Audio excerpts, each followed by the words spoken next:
All right, welcome back. This is Mr. Taylor. We are working on our third citation here for Mrs. Fager's class and your Romeo and Juliet research paper. We've already cited both the book and the website, so if you missed those, go back and check out those videos, or if you need to set up your Noodle Tools project in the first place, that is in the first video in this set. So we're going to pick up here with citing a database, and we're going to go to the database first. I'll show you the literary database that we have here at the school, and then we'll walk through a citation similar to what we did with the others. So to get to the databases, off of the speed dial page, there's a link to the high school library. When you click on the high school library, you're taken to the main page, and then there are tabs at the top.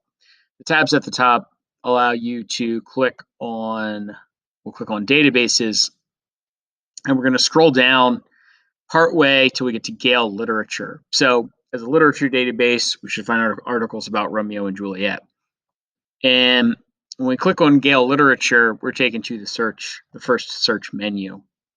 We're going to use an article for an example that's called "What Kinds of Plays Romeo and Juliet," and we'll do a search for that.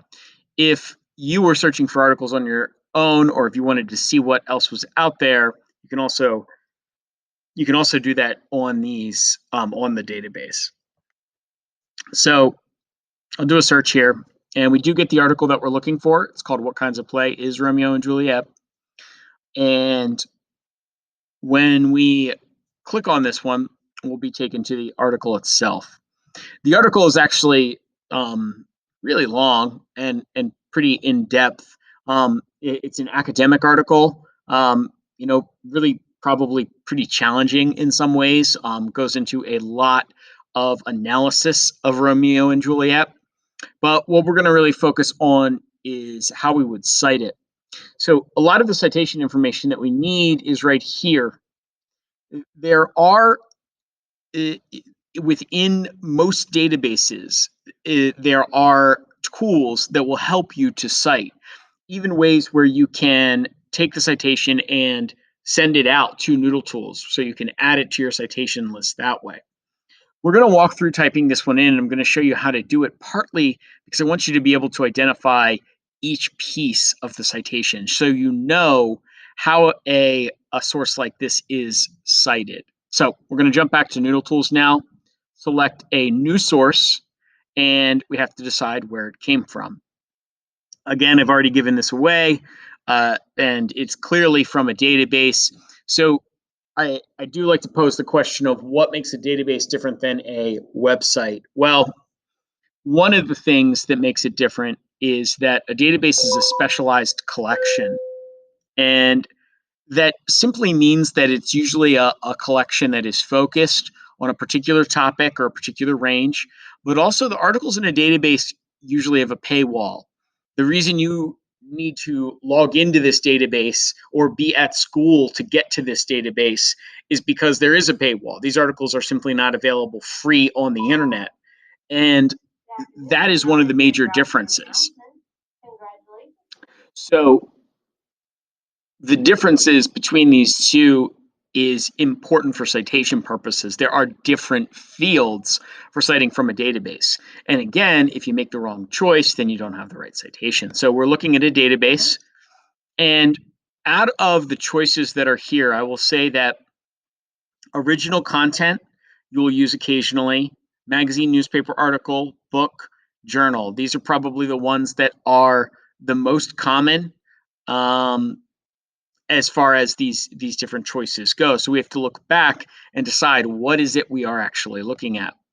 So when we go to the article, we take a look at the information that's here. We see the author is Chris Jeffrey. Date says annual 2016 from Shakespeare in South Africa, volume 28. And the publisher is Rhodes University Institute for the Study of English in Africa. And document type article, and then some other information, including something called a DOI, which is really only necessary when you do more advanced research. It's a digital object identifier. and it's just a way to keep track of academic articles. So what do we have? Well, what we have is a journal article. Now, how do we know that? If I click on this source, it will give me some information, but also I'll tell you there's a few flags here. One, this is an annual 2016. What this means is that it's published once a year. Most magazines don't publish that way. But academic articles will publish once a year, sometimes twice a year, sometimes 4 times a year. You'll even see dates that say fall 2016 instead of a specific month. That's fairly common for academic articles. The volume number is also a big key. Journal articles are categorized and organized by volume and issue numbers frequently. And so seeing a volume number means that it could be from a book. It could be volume 28 of this book series, but it's not. And if you're not sure past that, you see again, it says type of art, it's an article type, but you can even click on the publication itself. And when we do that, it says the format is magazine/journal. Now, if we were trying to determine is it a magazine or is it a journal? Sometimes you need to actually just Google search the name of the publication to see. I will say the difference between a magazine and a journal is going to be very focused on a particular discipline, whereas a magazine is usually more for sort of public consumption, sort of pop culture, more read by a lot of different people, not written about a specific field. So this is an article, something that is published in a field that is very specific. It is English, it is literature analysis, it is Shakespeare. It's very academic, and that's when you get into journal articles. So we go back and we can begin to fill in information about the source that we have. So it's from a database, it's an article, it's a journal article, and then we have the annotation field too. So we're broken into 3 separate areas here. The first area, we're looking at Gale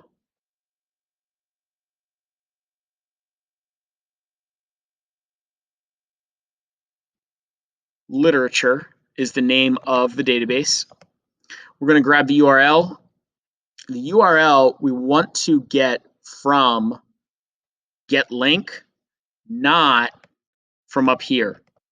If we grab it from up here, we get this mess of jumbled search terms and stuff.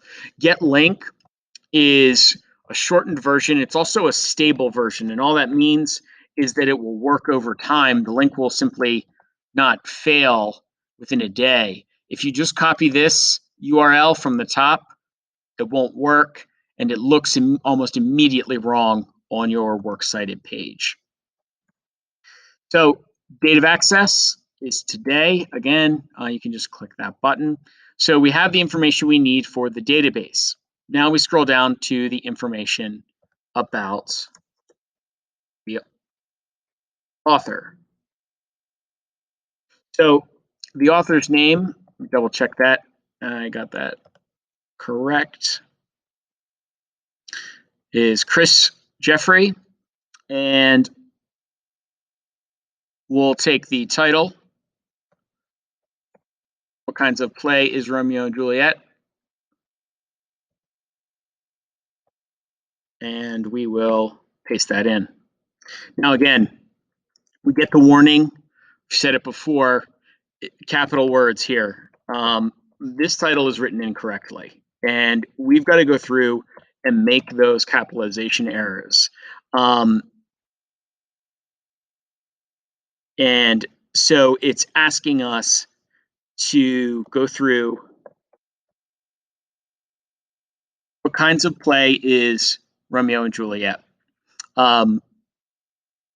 Now we have it formatted. It's given us the help there that we needed. Now we're looking at, okay, what are the page numbers? Do we have some page numbers identified that we can type in right here?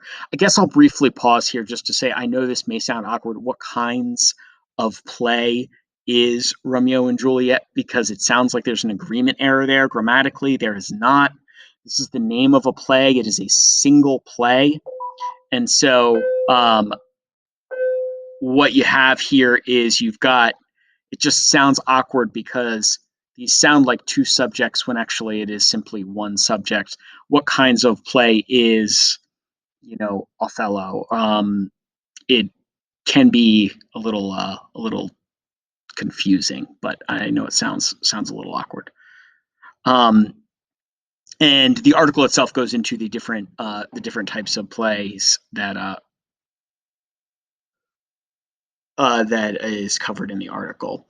Now I'm going to jump back here to grab the page numbers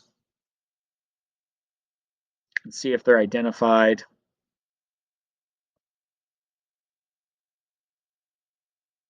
So we're looking at the citation that's here, and looking through, you can see immediately, this is a very common problem, but notice there's no capitalization in the title, which is required. So the database citation is wrong. It can be fixed. It's not completely wrong, but it does create a problem.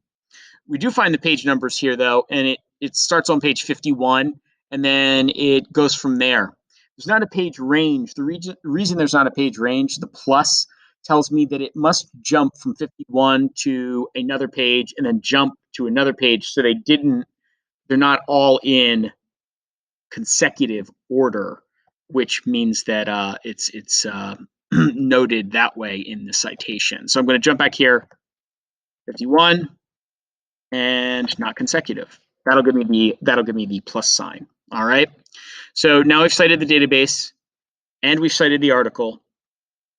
Now we need to cite the journal. So the name of the actual journal that it comes from is Shakespeare in Southern Africa. And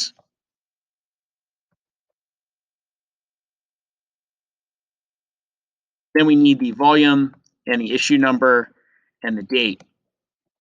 We already know the year is 2016, and that it is an annual. So the only piece of information we need there is that it is from 2016. You can see how they give you some different options for that. The volume in the issue, we're looking for a number here to identify. And we were given the volume number right there, but I'm not sure if we have an issue number or not. And I don't see one, not even on the citation that's included here. We'll double check.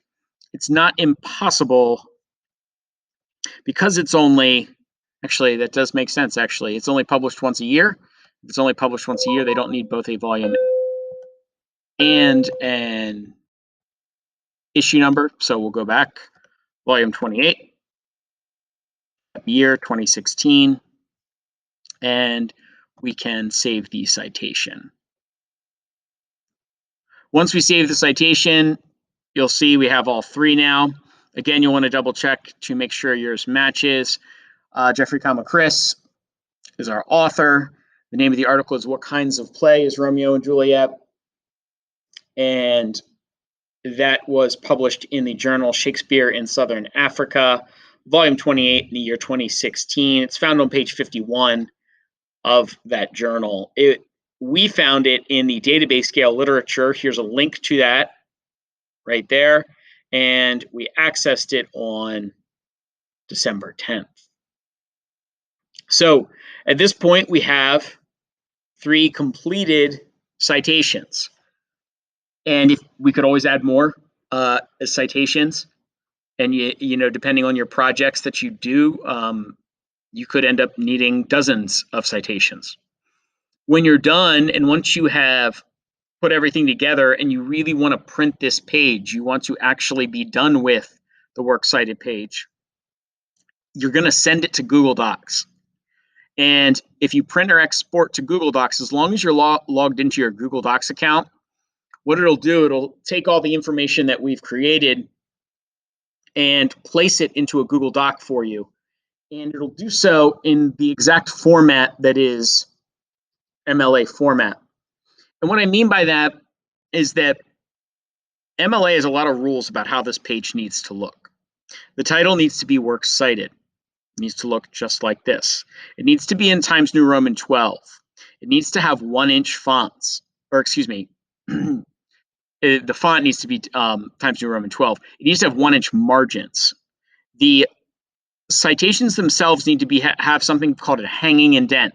That's this right here. The way that the name hangs out over the side, that is the hanging indent. That is required. Notice the way that the author's names are in alphabetical order, also required. Notice the double spacing, required.